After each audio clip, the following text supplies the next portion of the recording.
My name is David, and I never thought I would live to tell a story like this. You see, life has a way of teaching us lessons in the most painful ways, and what happened to me still feels like a wound that hasn't healed.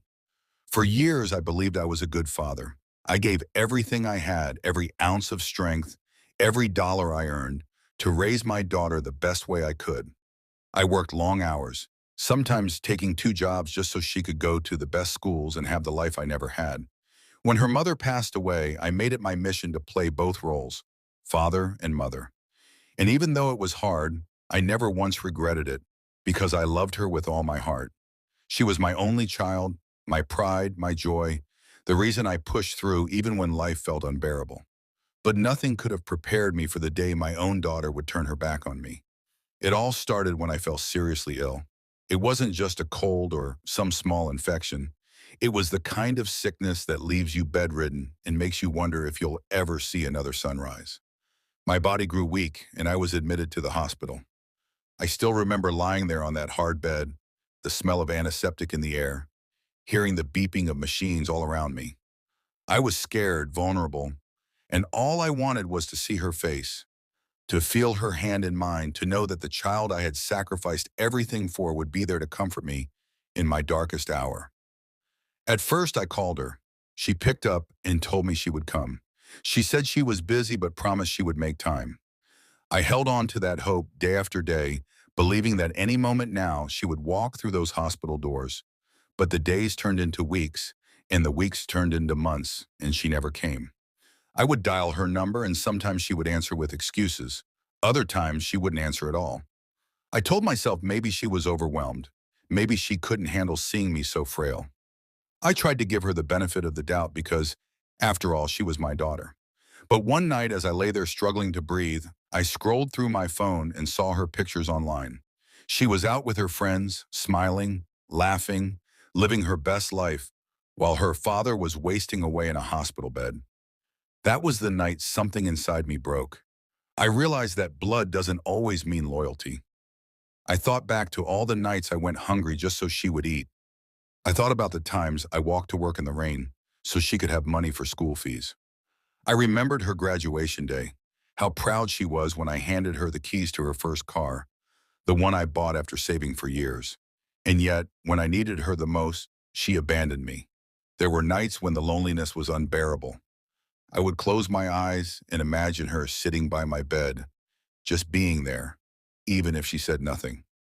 I wasn't asking for much, just a little love, a little presence. But instead, I cried myself to sleep, clutching the blanket like it was the only thing left to hold on to. I asked God why he would give me a child who could turn her back so easily. Was I such a terrible father that I deserved this kind of rejection? The questions haunted me, and the pain cut deeper than the sickness itself. But life is funny. When you're at your lowest, sometimes the people you expect the least from show up in ways you can't imagine. Strangers, people who didn't even share my blood, stepped in to care for me. Volunteers from a local charity visited me in the hospital. They brought food, prayed with me, and reminded me that I wasn't forgotten. They sat by my bed when my daughter wouldn't, and that act of kindness kept me alive as much as the medication did. It was through them that I found the strength to keep fighting. Still, the wound of my daughter's absence lingered. Every time the hospital doors opened, I hoped it was her. Every time the phone rang, I hoped she had finally decided to come. But she never did. And that's when the harsh truth settled in. Sometimes the people you love the most are the very ones who will hurt you the deepest. My friend, as I tell you this today, I want you to know that nothing hurts more than being abandoned by your own flesh and blood. The pain of sickness was heavy, but the pain of rejection, that's something no medicine could cure. And that was only the beginning of the storm that was about to unfold in my life. But let me pause here for a moment and ask you, where are you watching from right now? Drop your city or your country in the comments below. I'd love to know. And if this is your first time hearing my story, make sure you subscribe to this channel because I still have so much more to share, and what comes next will leave you speechless. The thought of that moment kept me going. It wasn't out of spite, but out of justice. She needed to understand that actions have consequences. that abandoning your parent when they need you will come back to haunt you. I wanted her to feel the shock, the realization, the regret. Maybe then she would understand the pain I had carried all those months alone in that hospital bed. I remember sitting back in my chair after the lawyer left, staring at the documents on the table. The house was quiet, but my heart was loud with determination. I told myself that if my daughter ever asked why I did it, I would simply tell her the truth. You weren't there. When I needed you the most, you abandoned me. And those people out there, those strangers you've never met, they became my family when you refused to be. It may sound harsh, but it was the reality. Family isn't just blood. Family is love, loyalty, and sacrifice. And in my darkest hour, she gave me none of those things. My friend, as I share this part of my story, I want to ask you something. What would you have done if you were in my shoes? Would you have forgiven her and left everything to her anyway? Or would you have done exactly what I did, cut her off and honor the ones who truly cared? Let me know in the comments below where you're watching from, and don't forget to subscribe to this channel, because the next part of my story will leave you absolutely stunned. By the grace of God, I pulled through that sickness. I didn't die on that hospital bed like I once feared I would. And do you know why? It wasn't because of my daughter. It was because of strangers.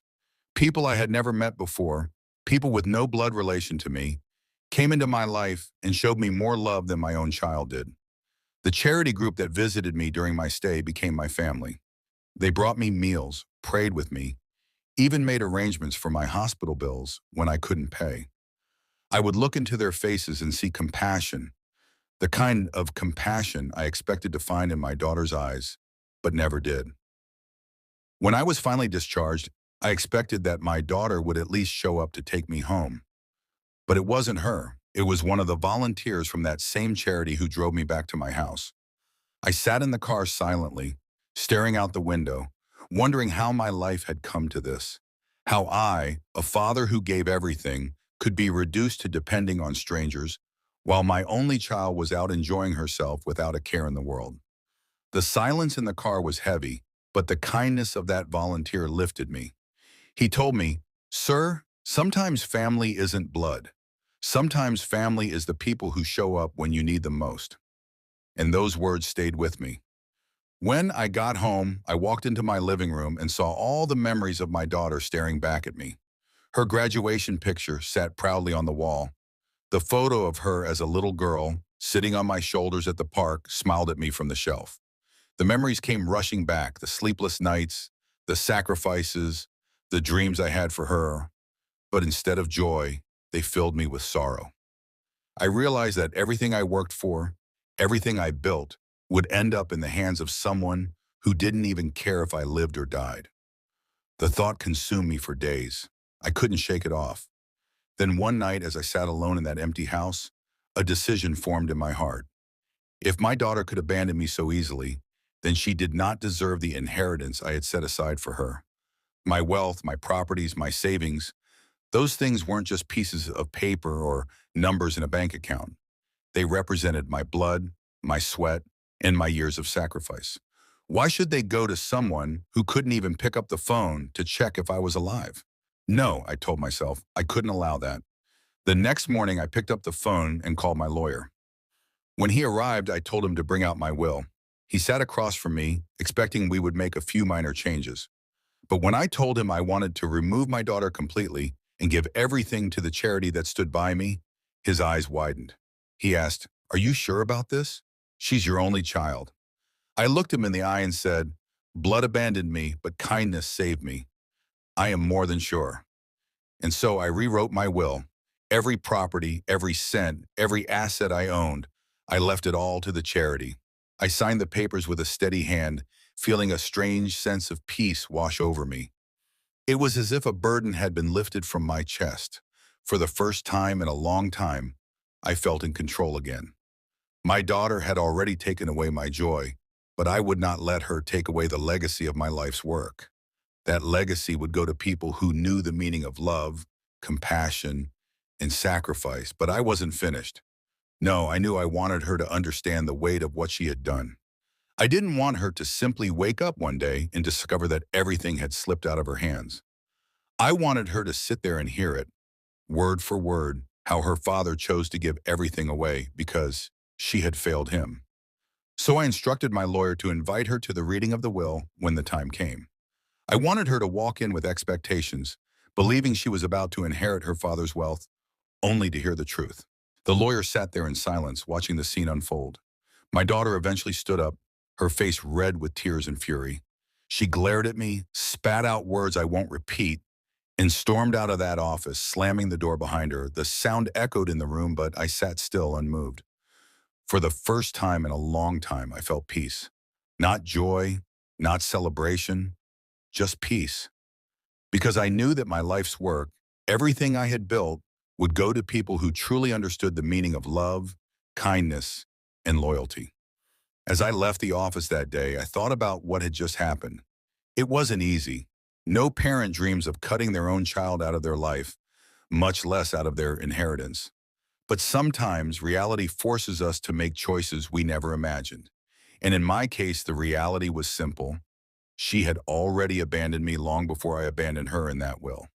To anyone listening to my story right now, I want you to understand something. Wealth means nothing without love.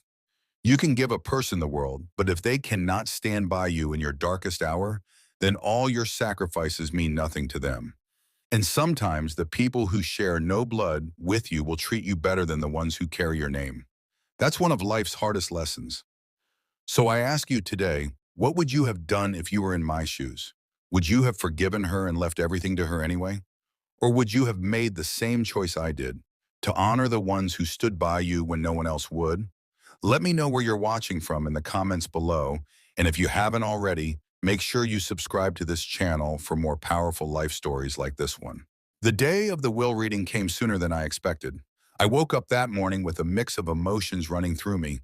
Part of me was anxious, another part of me was calm. I knew what was about to happen, and I knew it would shake my daughter to her very core. I sat quietly in the lawyer's office before she arrived, my hands folded in my lap, my heart steady. For once, I felt no guilt, no second guessing. I had made my decision, and it was final. When the door opened and she walked in, I'll never forget the look on her face. She was dressed in her finest clothes, her perfume filled the room, and she carried herself like a queen about to inherit a kingdom. She didn't even glance at me properly. Instead, her eyes went straight to the lawyer's briefcase on the table, as if she already knew the treasure waiting inside was hers. She smiled at me, but it wasn't the smile of love or affection. It was the smile of expectation, the kind that comes from greed. And in that moment, my heart hardened even more. The lawyer began reading. He started with the formalities, the introductions, the legal language.